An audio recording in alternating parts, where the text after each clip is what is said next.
Bonjour, bonsoir, selon l'ère dans laquelle vous nous suivez. Que Dieu soit béni pour ce moment dans sa présence, pour partager sa parole à travers notre étude biblique. Donc, nous allons prier pour implorer la grâce de Dieu et demander son assistance. Éternel Dieu des armées, nous avons besoin de toi. Nous avons besoin de toi pour comprendre ta parole.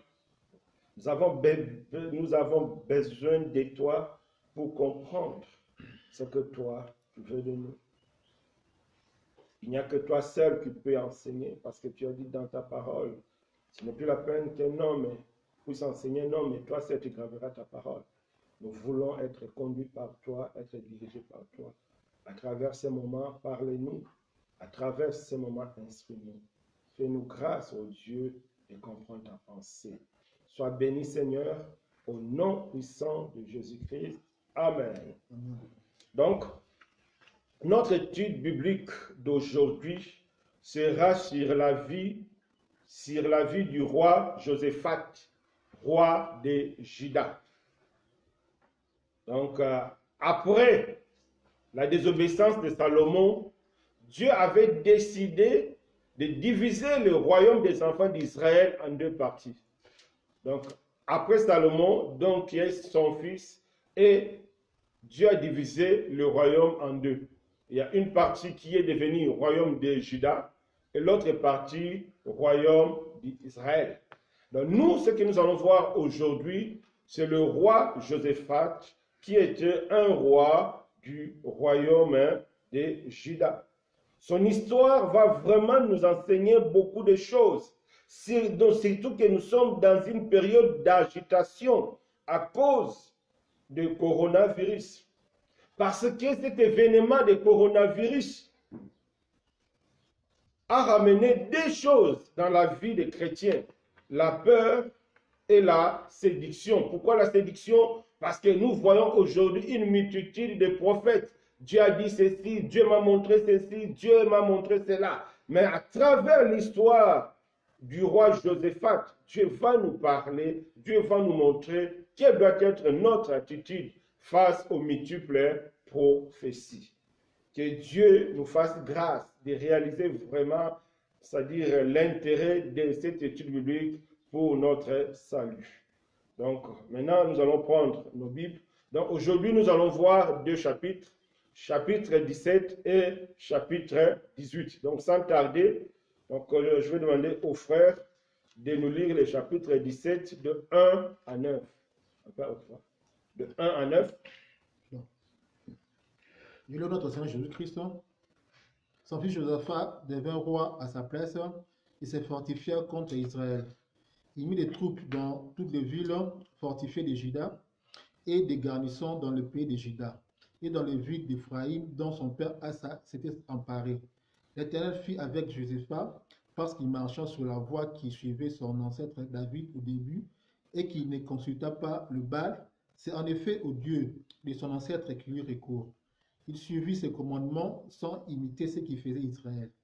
L'Éternel affermit la royauté entre les mains de Josaphat. Tout Juda lui payait un tribut et lui de richesses et de la gloire en abondance. Son cœur s'engagea toujours plus dans le voie de l'Éternel. Il fit encore disparaître de Juda le haut lieu et le poteau sacré. La troisième année de son règne, il chargea ses chefs Benaïl, Abias, Zacharie, Nathanaël et Michée de l'enseigner dans les villes de Juda. Il envoie avec eux le lévite Gemaria, Netania, Zebadia, Asaël, Shemiramoth, Jonathan, Adonijah, Tobijah, Etom, Adonijah, ainsi que le prêtre Elishama et Joram. Il enseigna dans Juda avec le livre de la loi de l'Éternel. Il parcourut tout le villes de Juda et enseigna parmi le peuple. Amen. Donc, le premier verset, c'est-à-dire de 1 à 9, la Bible nous parle que Josaphat était devenu roi après la mort de son père Az. Et Dieu était avec Josaphat. Dieu avait affermi son royaume. Dieu l'avait béni financièrement, c'est-à-dire matériellement, Josaphat était béni. Il était devenu un roi puissant. C'est ça, le roi Josaphat. Maintenant, quel était son secret? Comment Josaphat était devenu puissant? Comment Josaphat était devenu riche? La Bible nous enseigne que Josaphat avait compris quelque chose, que la survie de son royaume, la vie de sa mère, son secret. La connaissance de Dieu et l'obéissance à la loi de Dieu. Et après, Josaphat a éliminé, a détruit le haut lieu et tous les idoles, parce que son cœur était tourné à Dieu. Et Dieu fut avec lui, et Dieu l'a béni, et Dieu l'a protégé. C'est pareil pour nous, les chrétiens d'aujourd'hui. La parole de Dieu doit être notre première richesse, pas autre chose. Donc nous devons chercher la connaissance de Jésus. Parce que la connaissance de Jésus nous garantit la paix que le monde ne peut nous donner. Surtout que nous sommes dans une période d'agitation avec le coronavirus. Trop de peur. Mais nous, les enfants de Dieu, nous ne devons pas avoir peur. Pourquoi? Parce que nous avons Jésus qui a le contrôle de toutes choses. C'est Dieu qui contrôle toutes choses. Nous ne devons pas nous tromper. C'est Dieu. Même si les hommes disent que non, c'est un ennemi invisible. Pour Dieu, Dieu sait bien localiser le coronavirus. Il sait bien le diriger. Donc les enfants de Dieu, nous ne devons pas avoir peur. Mais nous devons avoir confiance en Dieu. Mais pour avoir confiance en Dieu, nous devons connaître la parole de Dieu. Nous devons méditer la parole de Dieu. Nous devons faire de la parole de Dieu notre richesse, comme le roi Josaphat avait fait de la parole de Dieu sa richesse. Et Dieu était avec lui et Dieu l'avait béni. La parole de Dieu est notre première richesse. Notre avenir aussi est Dieu. Il est vrai, nous étudions, il est vrai, nous travaillons. En réalité, Dieu se sert de nos études et de notre travail pour nous conduire selon sa volonté. Notre vie n'est pas déterminée par notre travail, non. Notre vie est déterminée par la volonté de Dieu. Mais étant des hommes, Dieu se sert de nos études et de notre travail pour nous canaliser. Mais en réalité, c'est Dieu qui dessine notre vie selon sa volonté. Un jour, une sœur m'a posé une question parce que j'enseignais sur le mariage. Parce que j'avais dit que le mariage, ça fait partie du plan de Dieu pour notre vie. Alors, la sœur m'a posé la question. Si le mariage fait partie pour notre vie, alors impliquer des sœurs qui perdent leur mari, donc premier mari, elles se remarient encore, le deuxième mari meurt jusqu'au troisième mari. Si vraiment Dieu contrôlait tout ça, mais pourquoi Dieu permet que la sœur puisse perdre ce mari? Parce que la Bible nous autorise, une fois que ton mari ou bien ta femme est mort, tu as le droit de te remarier. Alors la sœur m'a posé cette question. Même si a perdu son premier mari, son deuxième mari, cela est dans le plan de Dieu. Parce que c'est Dieu qui contrôle tout. Donc cela peut apparaître bizarre parce que nous avons dans la tête que la mort, c'est une mauvaise chose. Mais nous ne devons pas oublier, Dieu a pour chacun de nous une durée de vie bien déterminée. Si Dieu avait prévu 40 ans pour le premier frère, après 40 ans, le premier frère devait mourir. Donc ce n'est pas de l'injustice, donc ce n'est pas de vivre hors du plan de Dieu, non. C'est plutôt même de Dieu. Donc, notre Dieu est au contrôle de toutes les choses. Donc, c'est important. Donc, nous devons faire comme le roi Josaphat, c'est-à-dire chercher Dieu, appliquer notre cœur à marcher selon la loi de Dieu sur nous. Et la paix de Dieu qui dépasse toute chose sera avec nous. Et nous aurons aussi l'assurance du salut. C'est bon, surtout qu'aujourd'hui, en pleine agitation de Dieu, l'esprit nous sont vraiment importants pour nous pour vivre sans crainte pendant cette période. Donc, faisons comme Josaphat, appliquons-nous à chercher à connaître la parole de Dieu et à vivre la parole. Amen. Amen. Donc, nous allons prendre verset 10. Non. Oui, verset 10 jusqu'à la fin. Je lis. La terreur de l'Éternel s'empara de tout le royaume du pays voisin de Juda. Ils ne firent pas la guerre à Josaphat. Les Philistins apportèrent à Josaphat de buis en argent. Ils lui amenèrent le bétail, 7500 béliers et 7500 boucs. Josaphat devint de plus en plus puissant et construisit des forteresses et des villes destinées à servir d'entrepôt en Juda. Il fit accomplir beaucoup de travaux dans le ville de Juda. Il avait de vaillants hommes comme soldats à Jérusalem. Voici la répartition en fonction de leur famille. Pour Juda, le chef de milliers était le chef à 200 hommes. À ses côtés, le chef Jochanan avec 2800, ainsi Amatsia, fils de Zikri, qui s'était volontairement consacré à l'Éternel avec 200 000 vaillants soldats. De Benjamin était issu Eléda, un vaillant homme avec 200 000 hommes et le bouclier, et à ses côtés Zozabad avec 180 000 hommes équipés pour la guerre. Tels sont ceux qui étaient au service du roi, en plus de ceux qui étaient postés dans toutes les villes fortifiées de Juda. Amen. Donc, du verset 10 jusqu'à la fin, la Bible nous dit que la terreur de l'Éternel s'empara de tout le royaume de pays qui environnait Juda. Donc, Josaphat était protégé. Ses ennemis, ses voisins ne pouvaient rien contre Josaphat. Pourquoi? Parce que Dieu était avec lui. Notre protection est entre les mains de Dieu. Nous ne pouvons pas nous protéger nous-mêmes.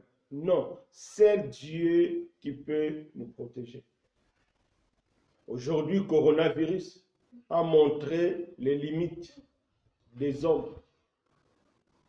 Donc nous devons nous tourner vers Dieu.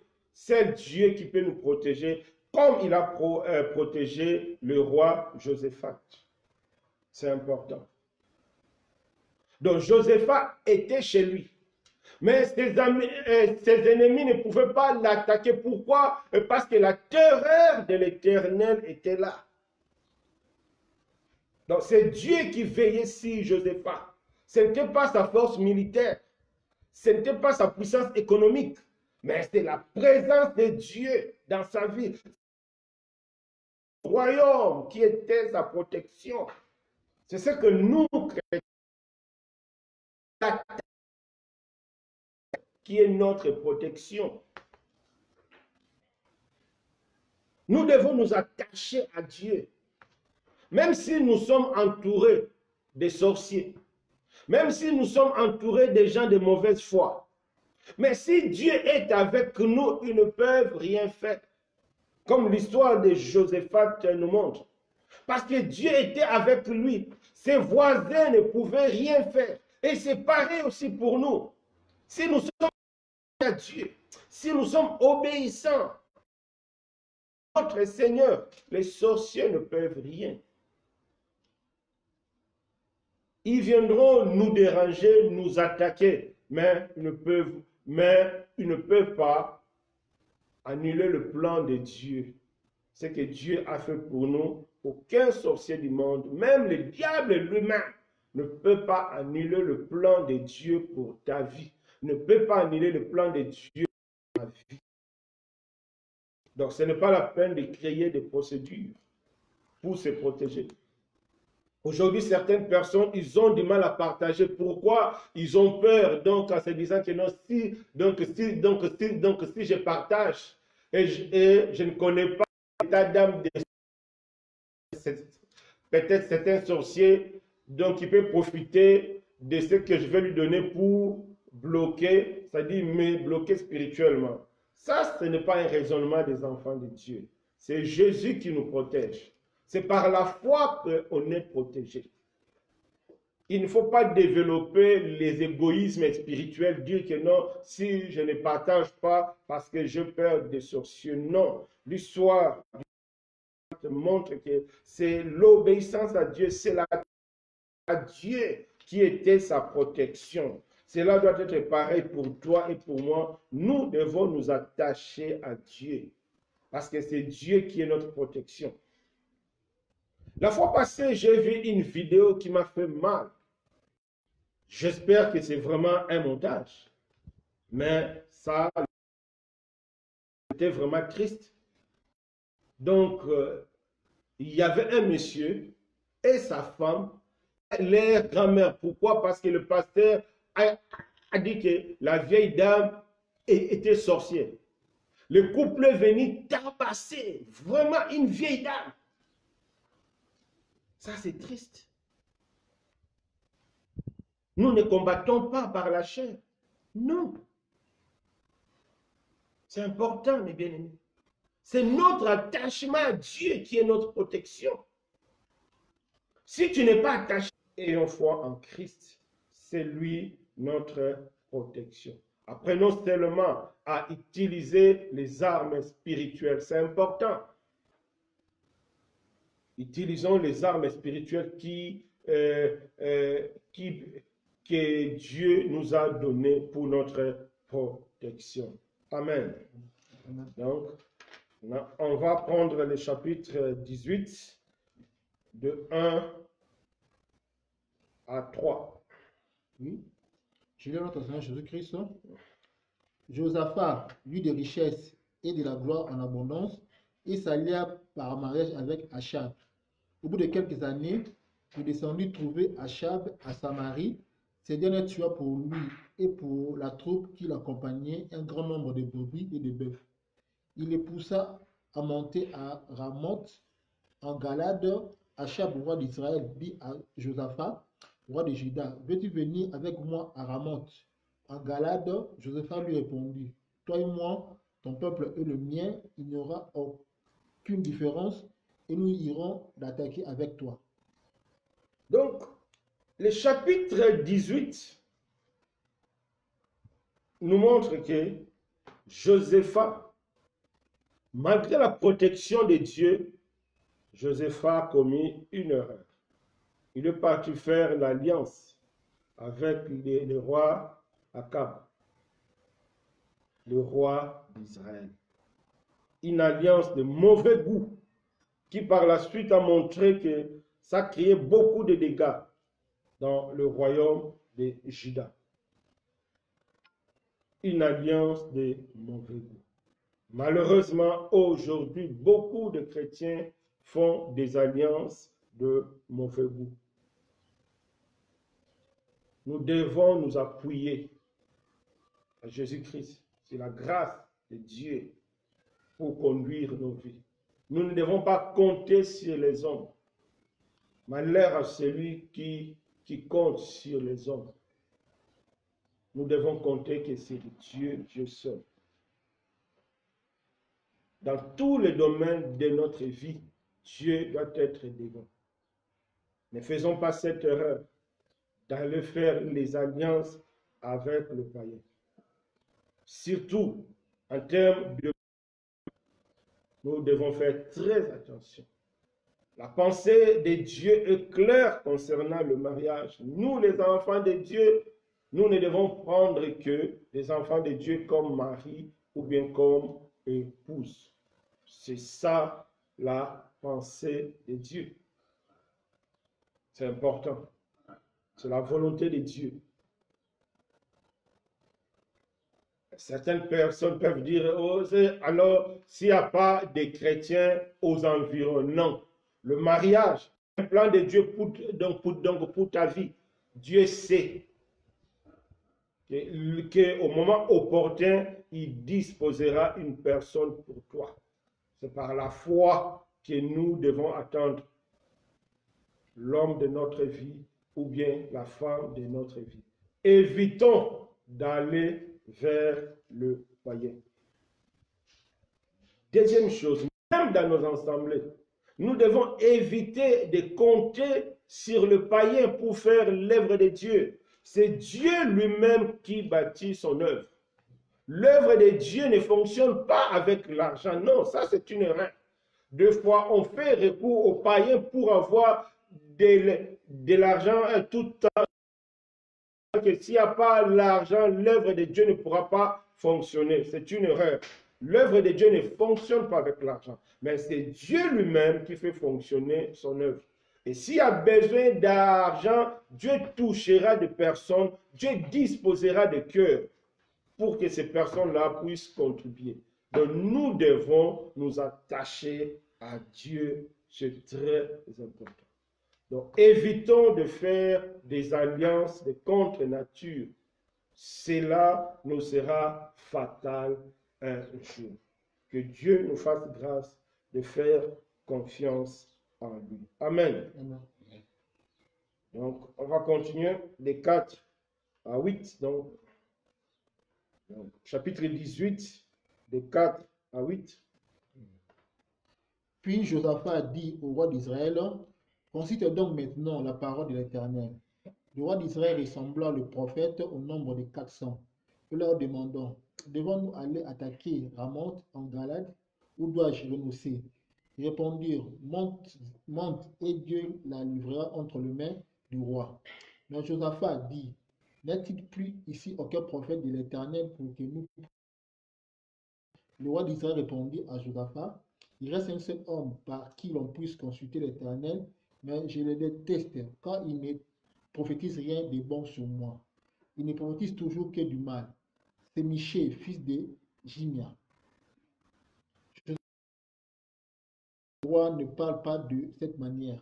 Alors le roi d'Israël appela un eunuque et lui dit, fais venir tout de suite Michée, fils de Jimla. Amen.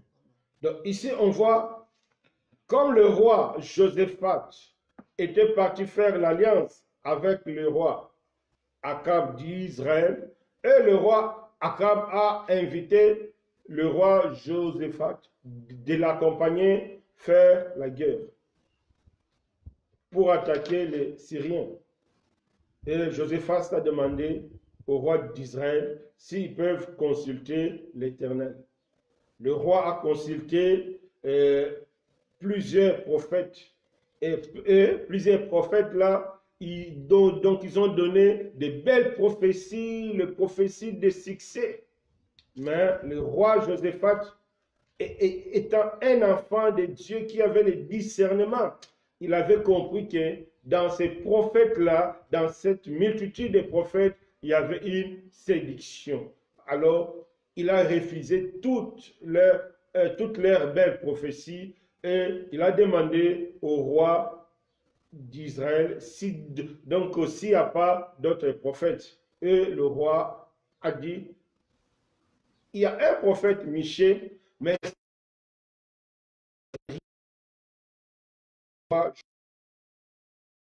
le chercher.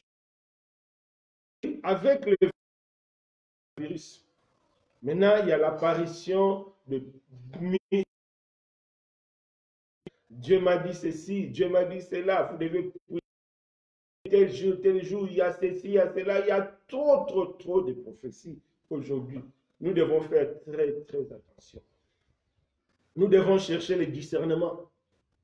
La Bible nous dit, nous devons discerner, nous ne devons pas refuser des prophéties, mais discerner des Je dis, examinez tout et retenez ce qui est bon. Abstenez-vous de toute forme de mal. Être l'esprit, l'âme et le corps soient conservés irréprochables 21. lors du retour de notre Seigneur. Jésus-Christ, c'est lui qui vous appelle, qui vous appelle et aussi qui lui fera. D'accord. Donc, nous devons examiner toute prophétie. Donc, surtout qu'aujourd'hui, il y a une multitude de prophètes en ligne. Dieu m'a dit ceci, Dieu m'a dit cela, à cause du coronavirus, ceci, cela. Non, non, non. Restons obéissants. Restons attachés à la parole de Dieu. La vraie prophétie, c'est la parole de Dieu.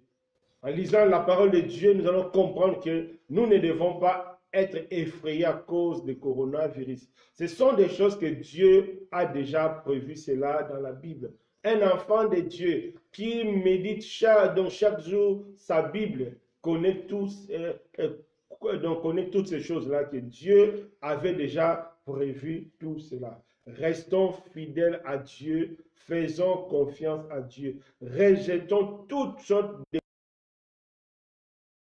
parce que ça va détruire notre foi. Restons obéissants à Dieu. Examinez toute prophétie à la lumière de la parole de Dieu. Amen. Amen. Donc, on va continuer de 9 à 21. Le roi d'Israël et Josaphat, le roi de Juda, étaient assis chacun sur son trône. Habillés de leur tenue royale, ils siégeaient sur la place qui se trouvait à l'entrée de Samarie et tous les prophètes prophétisaient devant eux.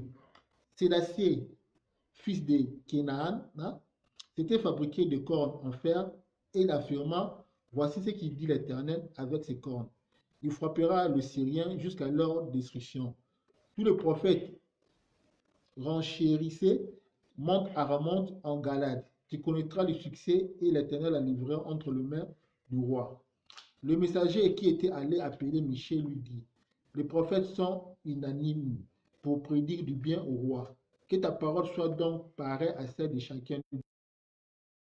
Michée répondit, l'Éternel est vivant, je communiquerai ce que mon Dieu dira. Lorsqu'il fit arriver vers le roi, celui-ci dit, Ramonte en Galade, où dois-je renoncer? Répondit, montez, vous connaîtrez le succès et ils seront livrés entre vos mains. Le roi lui dit, combien de fois me faudra-t-il te taire jurer de ne me dire que la vérité au nom de l'Éternel? Michée répondit, je vois tout Israël dispersé sur les montagnes comme des brebis qui n'ont pas de berger. Et l'Éternel a dit, ils n'ont pas de sang, que chacun retourne en paix chez lui. Le roi d'Israël dit à Josaphat, ne t'avais-je pas dit, il ne prophétise rien de bon sur moi, il ne prophétise que du mal. Michée ajouta, eh bien, écoutez donc la parole de l'Éternel.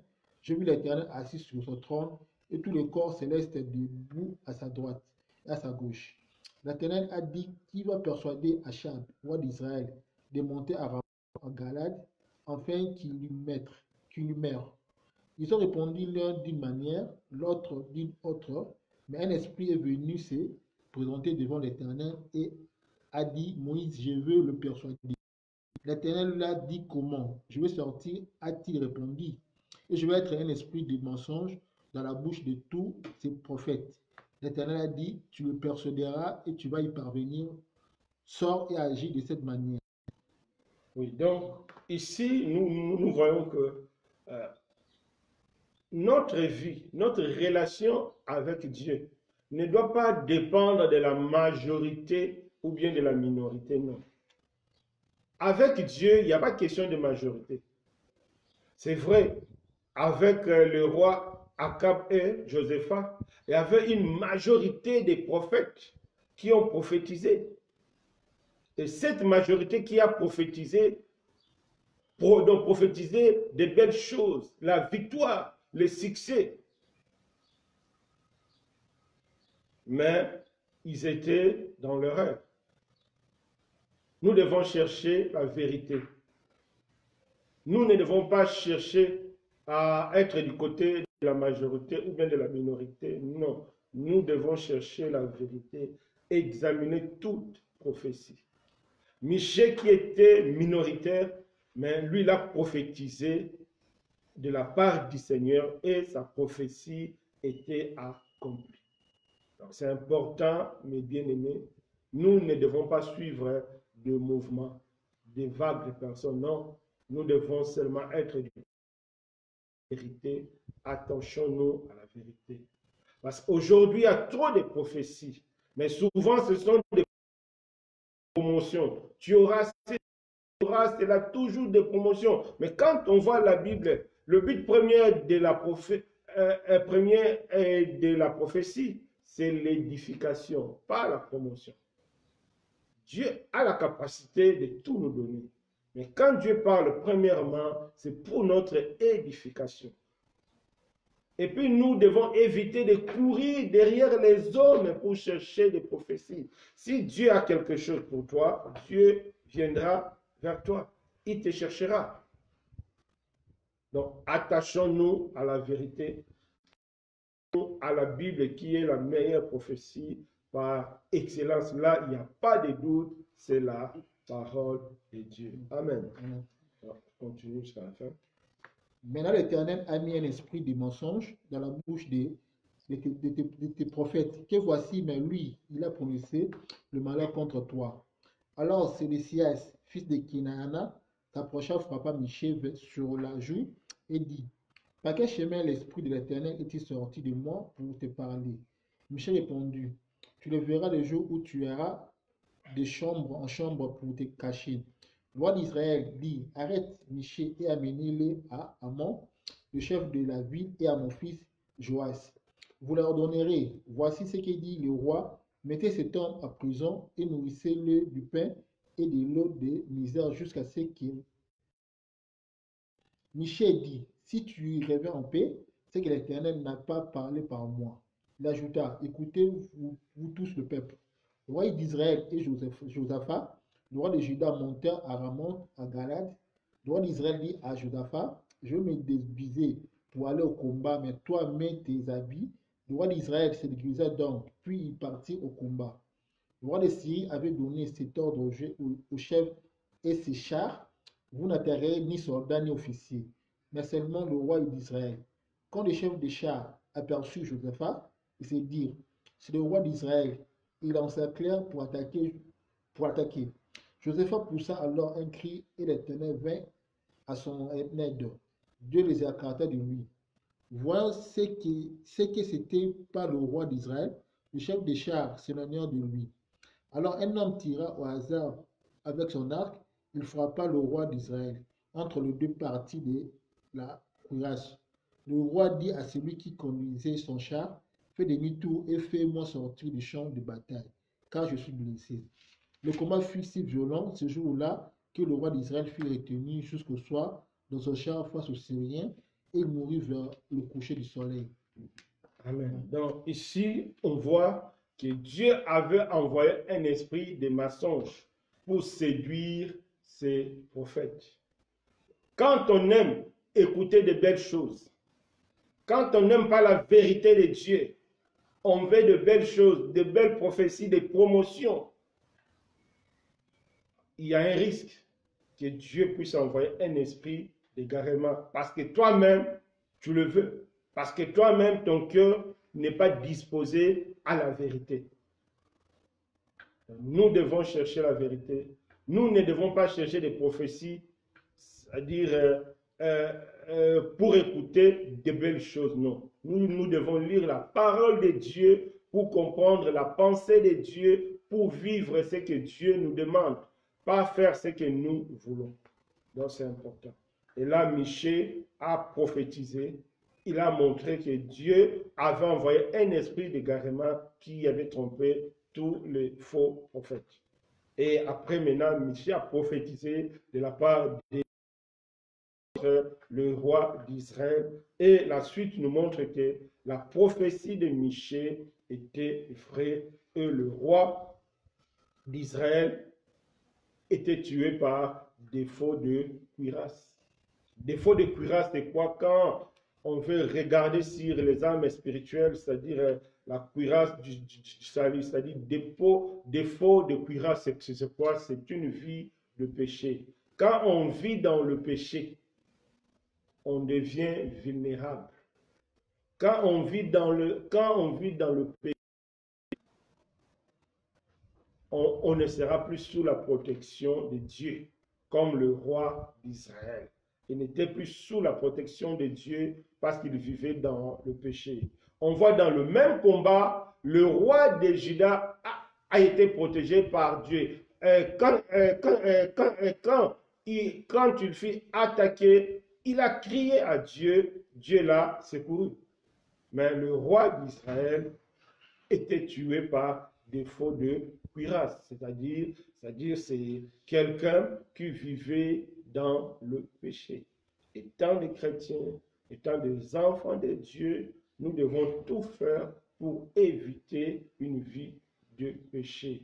Donc nous devons nous repentir. Si nous sommes conscients que correct devant Dieu, nous avons la possibilité de se repentir. Sinon, le péché vraiment empêche Dieu de nous secourir. Le péché empêche Dieu d'agir en notre faveur. Mes bien-aimés, suivons l'exemple du roi Joseph. Son attachement était sa protection. Même en temps de guerre, il a été protégé. Aujourd'hui, nous sommes en guerre. Les gens disent, c'est Dieu qui peut nous protéger. C'est Dieu qui peut nous guérir. C'est Dieu qui peut nous donner la paix. Attachons-nous. C'est Dieu qui est le maître. C'est Dieu qui est la chose. Que Dieu vous bénisse au nom de Jésus. Amen. Amen. Donc, nous allons prier. Éternel Dieu des armées, merci pour ta grâce à travers cette étude biblique. Tu nous as montré l'importance de s'attacher à toi, l'importance de t'avoir comme Seigneur, comme Sauveur, l'importance de t'avoir comme guide. Aide chacun de nous à prendre vraiment conscience. Pour des personnes qui sont conscients, qui sont dans le péché, que ton Esprit Saint nous aide à se repentir, à prendre vraiment la décision de quitter le mal, de faire comme Josaphat, qui avait détruit tous les hauts lieux, qui avait fait disparaître tous les idoles. Merci, notre Dieu. Nous te demandons de nous assister au nom puissant de Jésus-Christ. Amen. En tout cas, que Dieu vous bénisse. Amen.